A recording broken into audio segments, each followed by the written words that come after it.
Ladies and gentlemen, welcome back to the analysis of YOLENO TV.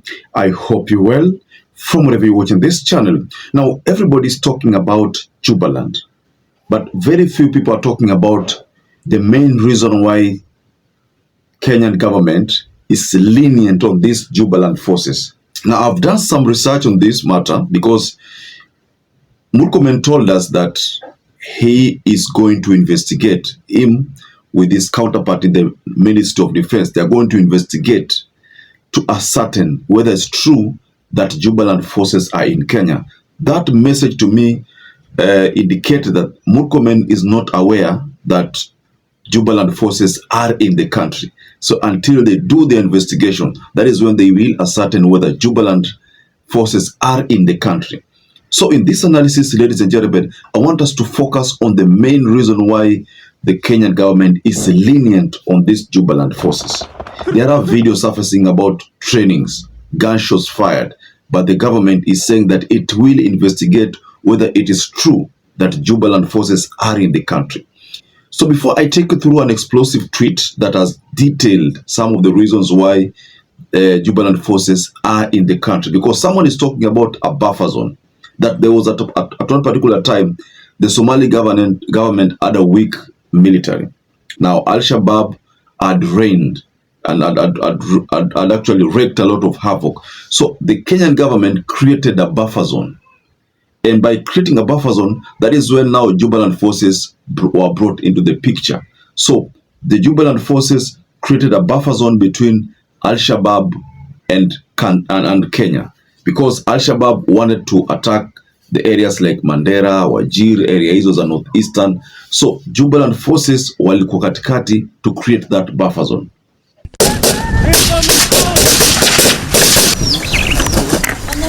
Before I take you through the tweet, ladies and gentlemen, let me appreciate you for the support you've given this channel ever since we started. If you wish to support us, just like this video and subscribe to our channel. And thank you so much for that response. Now, someone by the name Sholad reposted a tweet that was shared, and this tweet is all about something concerning the Jubaland forces. Now, let me take you through the tweet. It says, while doing some research, I came across interesting information. So apparently, Jubaland forces were actually created and trained by Kenya, and that's why they can't be chased.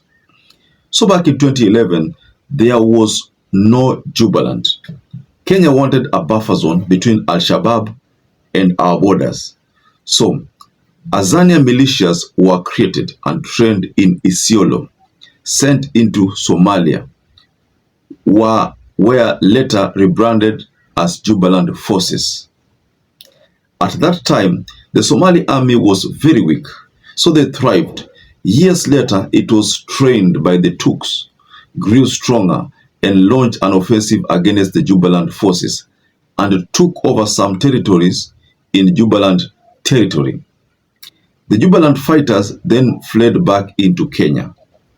Now we have a situation slightly similar to Wagner and Russia. Jubaland forces are allies of the KDF, trained by them, and cannot simply be chased away. These fighters are allegedly blackmailing the government by claiming that if they are chased away, Al-Shabaab will begin attacking Kenya, making it seem like without them, the country is unsafe. So when you see Murkomen deny Ruto silent and KDF silent, it's because the blackmail is working. And this is what happens when you sponsor militias in another country. When they are defeated, they flee back to you. Worse still, one day these militias could decide to militarily take over parts of northeastern Kenya and even threaten the coast. The Jubaland forces issue is a ticking time bomb. Who knows, maybe next they'll be handed Kenya national IDs and even vote in 2027, the Jubaland forces. Now, the person who has shared this tweet has likened the Jubaland forces to the Wagner Group of Russia. And I'm going to take you through the Wagner Group and why it's the same as the Wagner Group of Russia. First of all, the tweet talks about a buffer zone. And all of you who've done research on we do research, you know that a buffer zone is basically a neutral area serving to separate hostile forces or nations. Like the soldiers quickly established. So what this means is that Kenya created a buffer zone between it and the Somalia Al-Shabaab. So because Al-Shabaab had actually threatened Kenya with multiple attacks and terrorism activities, so Jubaland forces were just in the middle. So they were created by the Kenyan government, KDF. That's according to the tweet. So what they do is that they help Kenya keep Al-Shabaab at bay. So Al-Shabaab are pushed to operate in Somalia so that they cannot operate in Northeastern. So do you think that is beneficial to the country? So if you go to the Russian arrangement with the Wagner, he's to tell us that Russia created a militia under the name of Wagner. So what happened is that Russia created a militia that would help it advance its foreign policy. Like for instance, when Russia decided to attack Ukraine, it was through the Wagner Group. So the Wagner Group initiated the assault on Ukraine, but then every time they took over a city or a small town, they would hand it over to the Russian army. So that is how it operates. So the Russian army takes over, then the Wagner Group moves to another town, takes over it. The Russia group is actually again handed over that group. So, but the problem is that a fight emerged between the Russia and the Wagner Group. That is why you find that the leader, like almost 2 to 3 months later, died in a plane crash. It was a death that was, people suspected that Putin could have been involved in. But that was the end of Wagner Group. So ever since that time, it has been disintegrating. And that's why these days you don't hear about this Wagner Group anymore. Because the soldiers who are loyal to the formation, which most of them were prisoners, were quite demoralized when their leader crashed in a plane. So this is what the ex-handler has likened to the Jubaland forces. They were trained militia, and the objective was to try to create a buffer zone between Kenya and the Al-Shabaab. So because Jubaland forces were supposed to fight the Al-Shabaab, the Somalian forces were trained by the Turkey army, and then they became very strong and now started to fight these same Jubaland forces.